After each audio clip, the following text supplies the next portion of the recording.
जैसे कि हमने एक्सेल में पाइवट के जरिए डेटा को एनालाइज करना आप लोगों को सिखाया कि किस तरीके से हम डेटा को एनालाइज करते हैं। पावर पाइवट को में और या फिर एक्सेल की जो 2013 के ऊपर जो पाइवट्स है उसमें भी बहुत सारे फीचर्स हैं। तो चलिए आज हम उस फीचर्स के बारे में डिस्कस करेंगे जो एक्सेल 2013 के फीचर्स हैं और उस पर जो हम यूज करते हैं वो यूज आपको करना हम सिखाएंगे।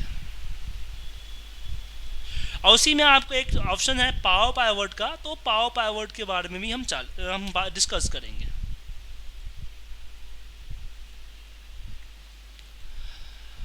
सबसे पहले हम बात करते हैं जो एक्सेल में जो क्या बोलते हैं, एक्सेल के अंदर में 2013 के अंदर में पाइवट के अंदर जो नई चीज़ें आई है, नई फीचर्स आई हैं, हम उस पर पहले डिस्कस करते हैं।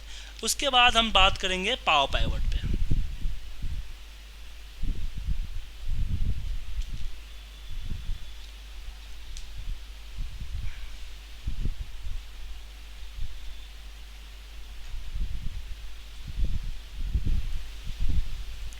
देखिए एक्सेल 2013 के अंदर में सबसे पहला जो पाइवट में है रिकमेंडेड पाइवट। आपको रिकमेंड करता है कि इस डेटा जो डेटा है, सिलेक्टेड डेटा है, उस सिलेक्टेड डेटा में आपको किस तरह के पाइवट बनेंगे वो आपको रिकमेंड करता है।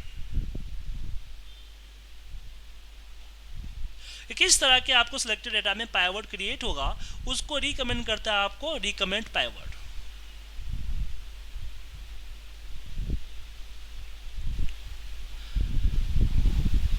तो चलिए इस पे हम बात करते हैं कि रिकमेंड पाइवट का यूज किस तरीके से करेंगे और क्या बेनिफिट वगैरह है इसका। तो इसमें आता है कि आप जो है अपने हिसाब से जो भी पाइवट चूज करना चाहते हो वो चूज कर सकते हो। इसमें बहुत सारे पाइवट का आपको दे दिया और जैसे ओके करोगे अपने आप पाइवट आपका लग के आ जाएगा। तो सबसे अच्छा फीचर्स है इसमें आपको जिसका हम यूज कर सकते हैं।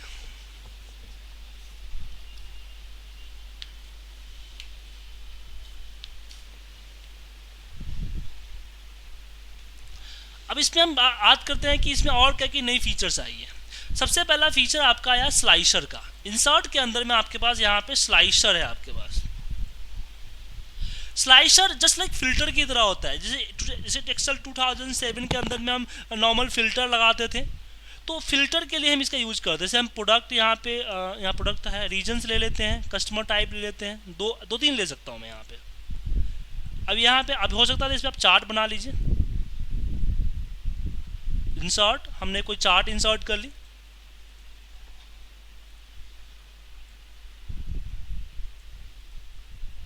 ठीक है, अब मैं यहाँ पे सिलेक्ट कर हट गया। जैसे जैसे मैं पाइवट को सिलेक्ट करूंगा ऑटोमेटिक मेरा फिल्टर उसी तरीके से लगता जाएगा। तो इसमें और भी अच्छे तरीके से हम यूज करने के लिए इसका यूज कर सकते हैं। और भी आपको करना है तो वापस आप आइए इंसर्ट के अंदर स्लाइसर में।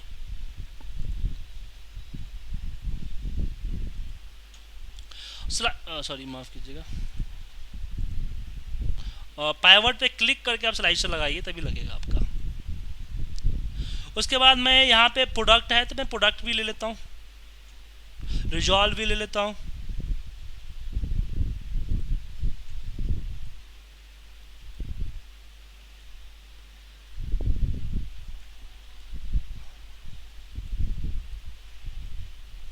मैं प्रोडक्ट में बोलता हूँ कि मुझे ये दो तीन प्रोडक्ट चाहिए। देखिए उसी का फिल्टर लगा। तो इस तरह के आपको डैशबोर्ड वगैरह बनाने के लिए आपका सहूलियत हो सकती है और अच्छी तरह एक अच्छा फीचर्स आपको यहाँ पे मिलेगा।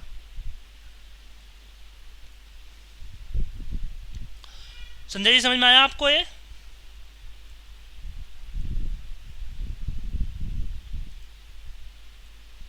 तो पावर पाइवट इसके लिए यूज होता है। चलिए पाइवट, इसमें एक चीज और है आपके पास ऐड होके आया है वो ऐड होके आया आपका यहाँ पे टाइमलाइन। टाइमलाइन सिर्फ डेट पे यूज होता है। मैं कर्सर रखता हूँ टाइमलाइन, डेट एंड टाइम पे इसका यूज होता है। तो यहाँ पे आपको डेट एंड टाइम का जो फिल्टर है उसके लिए ये दिया गया। यहाँ पे मंथली है आपका, तो जनवरी सिलेक्ट किया जनवरी दिखेगा आपको। फरवरी सिलेक्ट करोगे सिर्फ फरवरी का डेटा है, मार्च का तो मार्च का। एक से ज़्यादा करना है तो एक से ज़्यादा दिखेगा आपको यहाँ पे। तो मंथ के बजाय यहाँ पे ईयर, क्वार्टर, मंथ, क्वार्टरली कर लो तो क्वार्टरली आपको यहाँ पे आ जाएगा। ईयरली करना चाहते हो तो ईयरली कर सकते हो आप, मंथली मंथली, डेज के हिसाब से चाहिए तो डेज के हिसाब से आइए आपके पास आ गया। ठीक है, तो इस तरह का फिल्टर लगाने के लिए हम इसका यूज करते हैं पावर पाइवट, इसका पाइवट में। तो 2003 में 13 के अंदर में आपको एक स्लाइसर आया है और एक आपके पास क्या आया है, डेट एंड टाइम। स्लाइसर तो 2000 आपको 10 में भी है। तो स्लाइसर और टाइमनर आप लोगों को समझ में आ गया।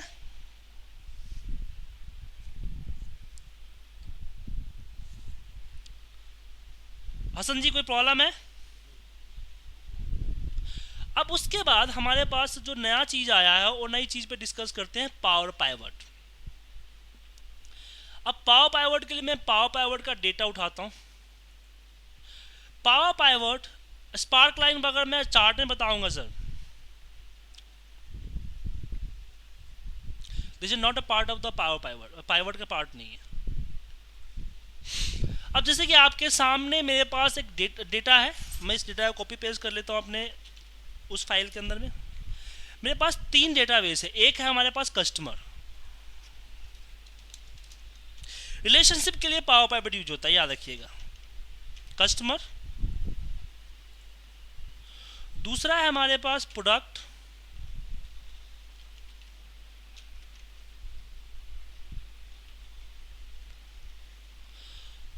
वहां पर तीसरा जो हमारे पास है वो सेल्स है।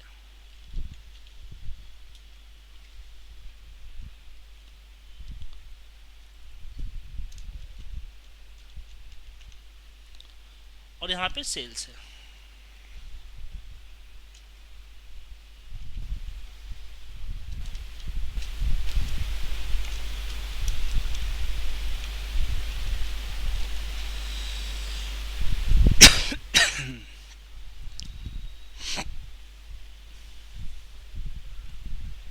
देखिए कस्टमर में हमारे पास सारे कस्टमर का इंफॉर्मेशन है। प्रोडक्ट में जो हम प्रोडक्ट सेल करते हैं उसके इंफॉर्मेशन है। और सेल में हमने क्या किया है कि एक तो मैं सेल्स की एक सेल्स आईडी जनरेट की है, किस दिन को सेल किया है, किस पर्सन को सेल किया है, और यहाँ पे उसकी प्रोडक्ट कि क्या प्रोडक्ट था। तो प्रोडक्ट और कस्टमर की मैंने बाकी डिटेल नहीं डाली है, मैंने सिर्फ इसका कोड डाला है। मैंने सोचा कि बाकी तो मेरे कस्टमर्स में है ही तो उठा ही लूँगा मैं। और सेम क्वांटिटी में क्वांटिटी डाला, एमआरपी अमाउंट डाला ही नहीं है। अब मुझे इसमें अमाउंट पता करना है कि P2 का पर प्रोडक्ट कॉस्ट क्या है, तो कितनी एमआरपी बनी है। तो इसके लिए मुझे VLOOKUP लगाना पड़ेगा और काफ़ी लेंदी प्रोसेस भी है और बहुत ही अजीब तरीके से आपको यूज करना पड़ेगा। तो मैं चाहता हूँ कि एज ए पाइवट मैं जैसा चाहूँ ऐसा डेटा को एनालाइज कर सकूँ। मुझे अगर यहाँ पे लोकेशन के हिसाब से मुझे चाहिए कि किस कस्टमर किस सिटी में मैंने कितना सेल किया है, तो सेल्स में तो सिर्फ प्रोडक्ट का कोड है, कस्टमर का कोड है, सिटी तो है ही नहीं, तो निकलेगा ही नहीं।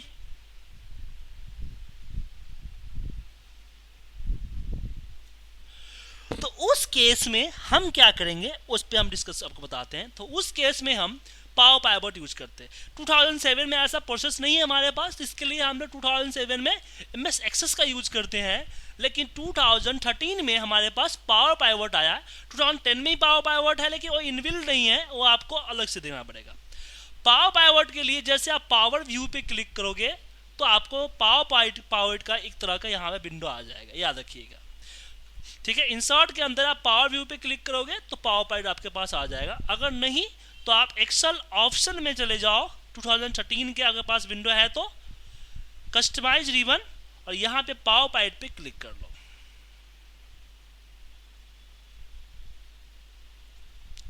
तो चलिए करते हैं मैनेज।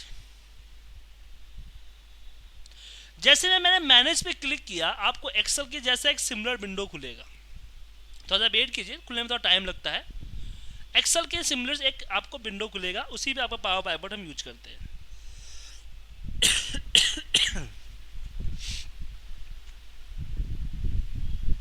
ओके, ये आपको पावर पाइवट का विंडो खुल के आया।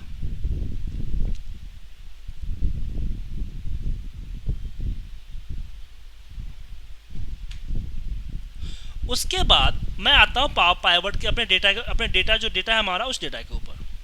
पहला डेटा एक मिनट कौन इसमें है ना, इसके ऊपर पहला कस्टमर का डेटा है। हमने इसको सिलेक्ट किया और सिलेक्ट करने के बाद यहाँ पे दिख रहा है ना ऐड टू डेटा मॉडल, तो मैं ऐड टू डेटा मॉडल पे क्लिक करूँगा तो यहाँ पे कस्टमर का डेटा आ गया।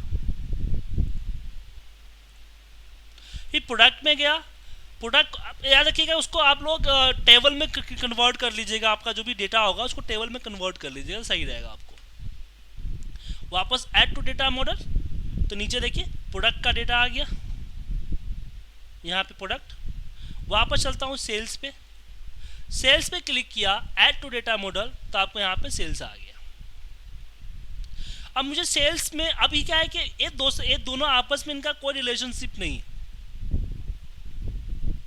तो पहले हम रिलेशनशिप क्लिक करते हैं। तो रिलेशनशिप के लिए आपको यहाँ पे डायग्राम पे आना पड़ेगा। जैसे डायग्राम पे क्लिक कीजिएगा तो जो भी जितने भी शीट्स थे उस शीट्स का इस तरह का उसके अंदर जितने भी फील्ड्स हैं उन फील्ड्स का लिस्ट आपको 2013 के पावर पाइवट व्यू में मिल जाएगा। अब मुझे क्या करना है, क्रिएट करना है कि मैं बोलता हूँ कस्टमर आईडी, कस्टमर के कस्टमर आईडी और सेल्स का customer ID both are the equal. तो मैं इसके ऊपर ड्रॉप डाउन ओवर डाउन कर दिया, तो इनके बीच में लिंक क्रिएट हो गया। पता करना है लिंक किसका किसका है, तो कर्सर रखता हुआ पता देगा कि लिंक किसका किसका हुआ है। उसके बाद प्रोडक्ट आईडी और सेल्स की product ID both are the equal. उसके बाद वापस मैं डेटा व्यू पे आता हूं।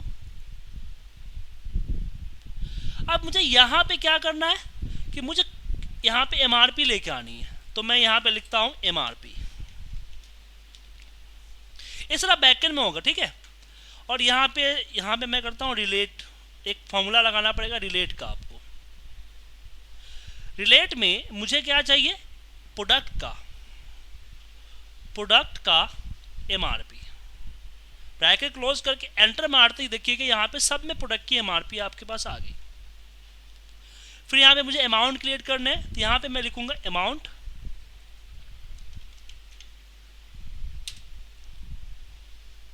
और फिर यहाँ पे मैं क्या करूंगा,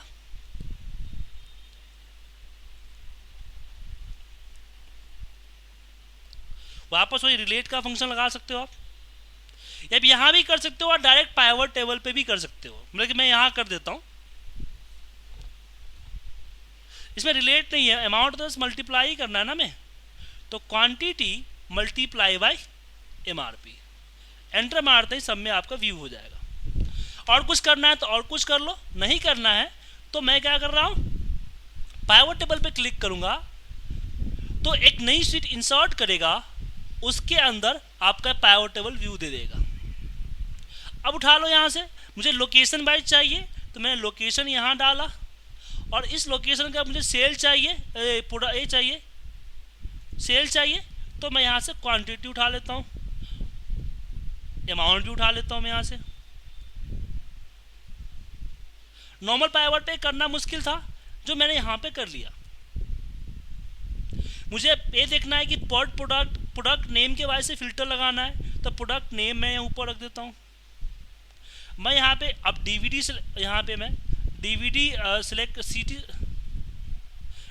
सीडी सिलेक्ट किया, तो मुझे यहाँ पे सेल्स सिर्फ सीडी का दिखा, जो कि नॉर्मल एक्सेल में हम नहीं कर सकते थे। अब मुझे कस्टमर नेम के अकॉर्डिंग मुझे चाहिए, लोकेशन में यहाँ से हटा देता हूँ,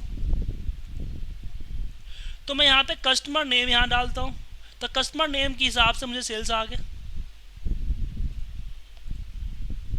अब प्रॉब्लम है कि मेरे डेटा के अंदर में एक और चीज़ थी, इसके अंदर में एक कस्टम में क्रेडिट लिमिट, तो मैं देखना चाहता हूँ कि किसका क्रेडिट लिमिट कितना एक्सेस हो गया है,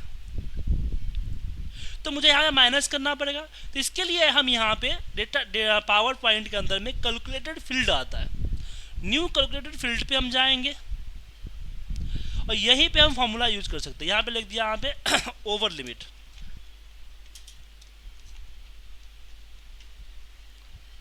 यहाँ पे मैं करता हूँ नंबर ही रहेगा जनरली। यहाँ पे मैं बोलता हूँ कि ओवर लिमिट मतलब कि सम ऑफ अमाउंट सेल्स का sum of amount, some of लीजिएगा, ठीक है, नॉर्मल मत लीजिएगा, माइनस कस्टमर का क्रेडिट लिमिट। चेक फॉर्मूला, अभी देखिए इसमें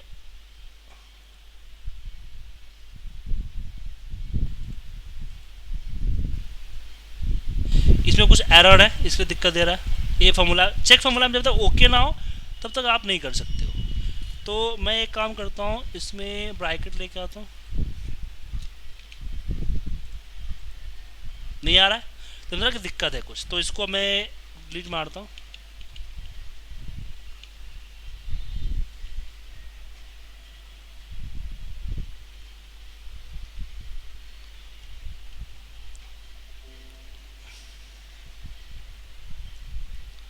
तो ऐसी प्रॉब्लम आए तो एक काम और हम करते हैं, जो यहाँ पे जो क्रेडिट लिमिट है उसको वापस यहाँ पर रख देते हैं। अब मैं माइनस कर सकता हूँ।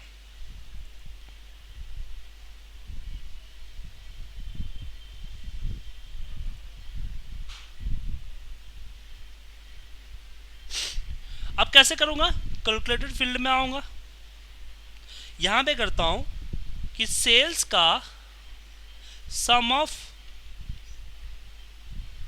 अमाउंट माइनस सेल्स का sum of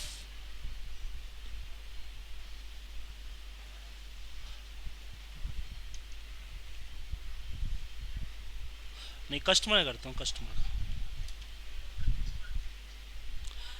some of credit limit. Check formula, no error formula, then okay, आ गया।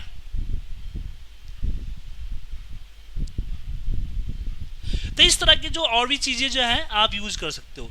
तो पावर पाइवट बहुत ही बड़ी चीज़ है, बहुत ही अच्छी तरीके से समझना होगा आपको। तो इसको समझने के मैं आपको सिर्फ ट्रेनिंग दे दूँ तो नहीं समझ पाओगे, इसके लिए आपको प्रैक्टिस करनी पड़ेगी, तभी जाके ये चीज़ें समझ में आएगा।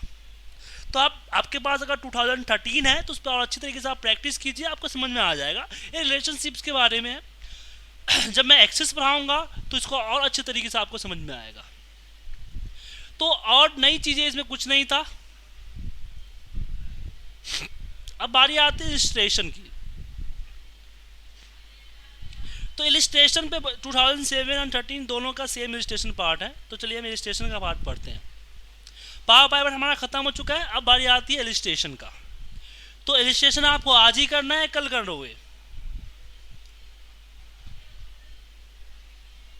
कोई बात नहीं, आज ही करा देता हूँ आपको।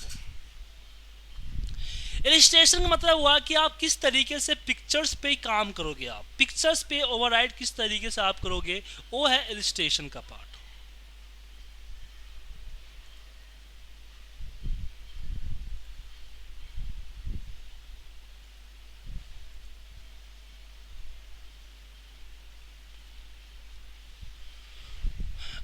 तो चलिए हम इलिस्ट्रेशन की पार्ट को समझते हैं।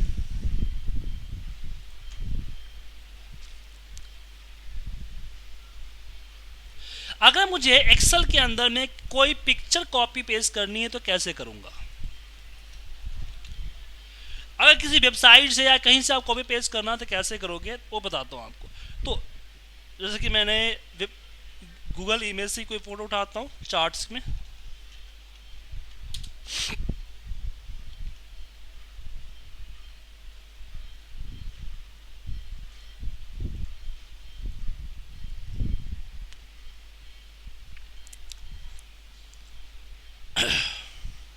जैसे मैंने अब जैसे इस पिक्चर का कॉपी पेस्ट करना है, जैसे इसको करना है तो सेलेक्ट कीजिए, कंट्रोल सी कीजिए, या सॉरी राइट क्लिक करके कॉपी इमेज पे आइए और फिर एक्सेल पे इसको पेस्ट कर सकते हो आप। कभी कभी आपको डायरेक्टली एक्सेल में पेस्ट नहीं होता है, कभी ऐसी प्रॉब्लम होती है, तो उसके लिए आप MS पेंट पे जाके पहले पेस्ट करो और फिर MS पेस्ट पे पेंट करने के बाद वहाँ से कॉपी करो, देन आप एक्सेल में कॉपी पेस्ट करो, ठीक है?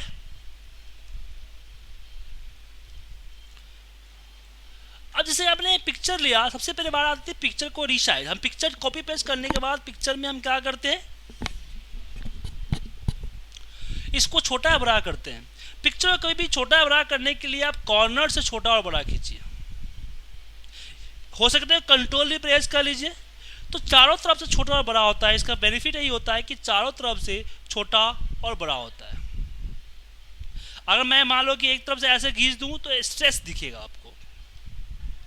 इससे जब भी आप पिक्चर को छोटा बड़ा कीजिए तो कॉर्नर से कीजिए। पिक्चर को कॉपी करना, मान लो किसी पिक्चर में 2-3 कॉपी चाहिए, तो कंट्रोल प्रेस करके इसको यहां से ड्रैग कीजिए, तो इसके कॉपीज आपको बन के आ जाएंगे। ठीक है।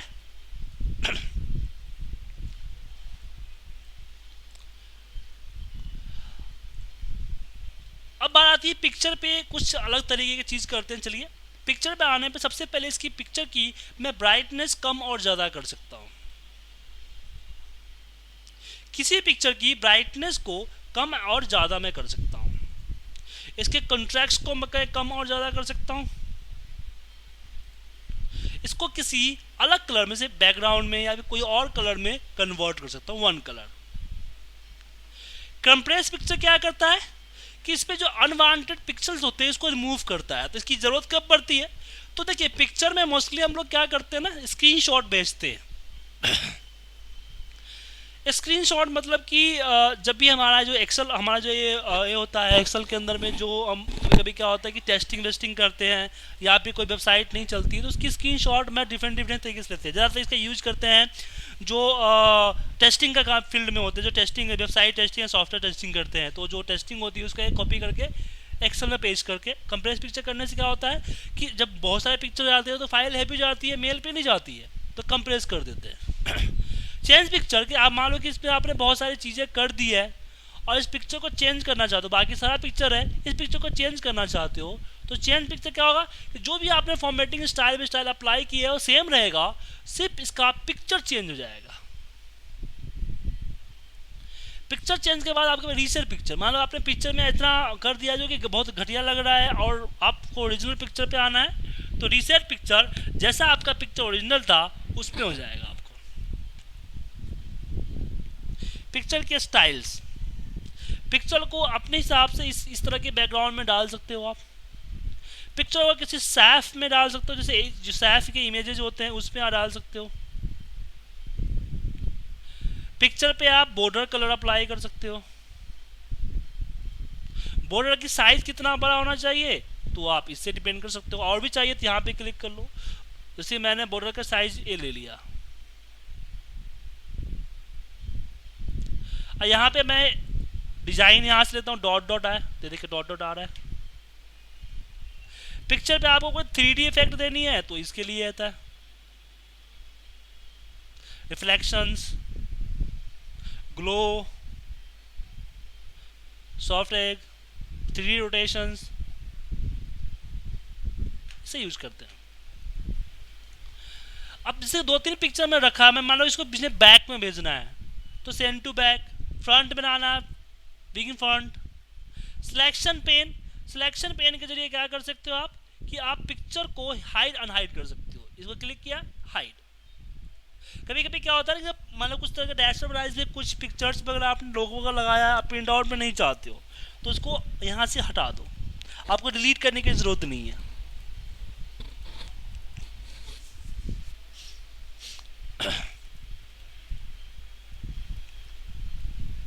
अब बात आती है पिक्चर में अलाइनमेंट। जैसे कि यहाँ पे मैंने उल्टे सीधे मैंने कुछ पिक्चर डाल रखे हैं, इसको एक सीध में अलाइन करनी है तो सिलेक्ट कर लो, और यहाँ पे आपके पास आता है अलाइन सेंटर में अलाइन हो जाएगा, लेकिन सेंटर अलाइन गलत है, यहाँ पे अलाइन टॉप होना चाहिए, तो यहाँ पे आप अलाइन टॉप कर लो,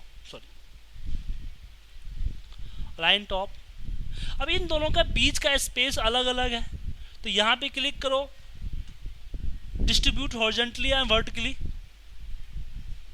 तो दोनों का बीच का डिस्टेंस सेम हो गया। अभी क्या है कि हर पिक्चर अलग अलग है, ऑपरेट हो रहा है, हर पिक्चर को अलग सिलेक्शन, सबसे अलग प्रॉपर्टी, हर प्रॉपर्टी अलग अलग है, तो इसको आप ग्रुप करोगे तो फिर एक बन जाएगा, कहीं भी जाओगे इकट्ठा जाएगा। तो मैंने ये सारा ग्रुप हो गया, एक पिक्चर बन गया। इसको किसी भी एंगल पे आप रोटेट कर सकते हो, 3D एंगल में, और मोर रोटेशन से यहाँ जाके रोटेट कर सकते हो। कभी कभी हम कॉपी पेस्ट करते हैं तो कुछ पिक्चर को क्रॉप करना पड़ता है, काटना पड़ता है। जैसे इसी पिक्चर की बात करते हैं हम,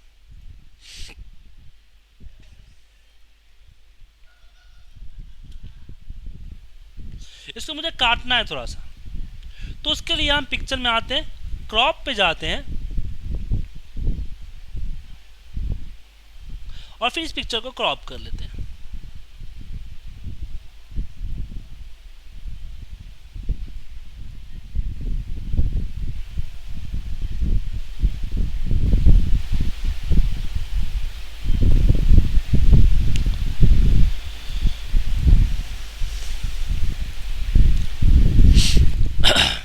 तो इस तरह पिक्चर को कटिंग करने के लिए हम इसका यूज करते हैं, क्रॉप का।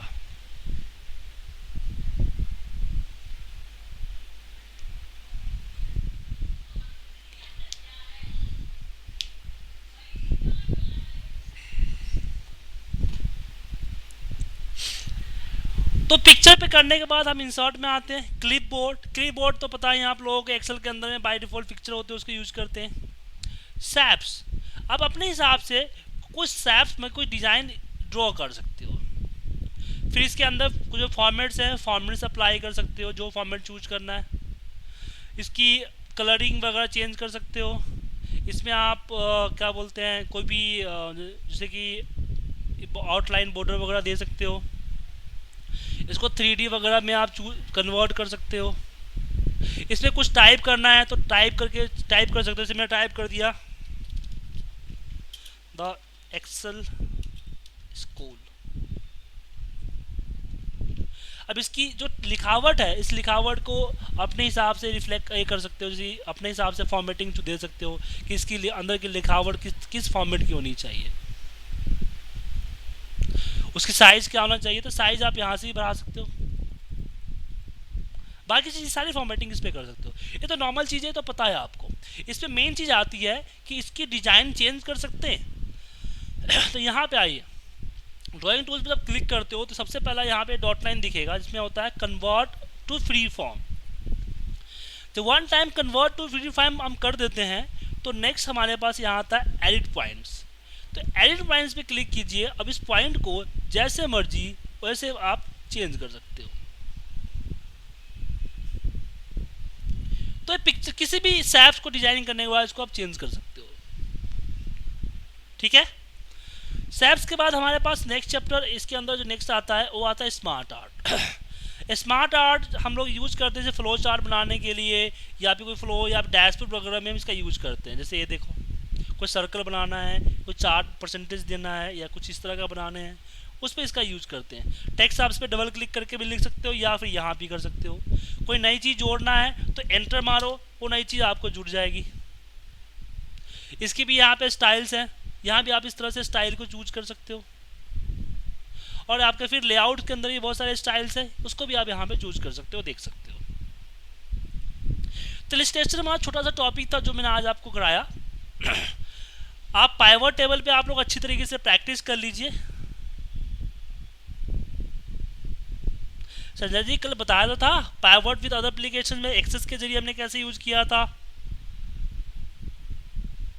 एक्सटर्नल पाइवट टेबल था वो क्या था आपका, लास्ट क्लास मैंने आपको कराया था जिसमें हसन जी नहीं थे, उसमें आपको बताया था एसक्यूएल से कैसे पाइवट लगाओगे, एक्सेल टू एक्सेल कैसे पाइवट लगाओगे, एमएस एक्सेस से कैसे पाइवट लगाओगे, या कोई और डेटाबेस से कैसे पाइवट लगाओगे। तो नेक्स्ट चैप्टर में आता है आ रहा है हमारा, हमने डेटा एनालिसिस पार्ट, अब आता है डेटा रिप्रेजेंटेशन जिसमें आपको हम चार्ट के पार्ट पढ़ाएंगे। चार्ट का चैप्टर हमारा है टोटल 3 क्लासेस का चैप्टर है। एक क्लास तो कल आपको मिलेगी, नेक्स्ट अगली क्लास जो 2 क्लास होगी हम पढ़ेंगे आफ्टर दी फार्मूला। मतलब कि आपको 1 या 2 क्लास से आपकी फार्मूले की क्लासेस स्टार्ट हो जाएगी जिसमें आपको एक्सेल की फार्मूलेज में कराऊंगा। तो अभी आप लोग क्या कीजिए, एक्सेल की प्रैक्टिस अच्छी तरीके से कर लीजिए।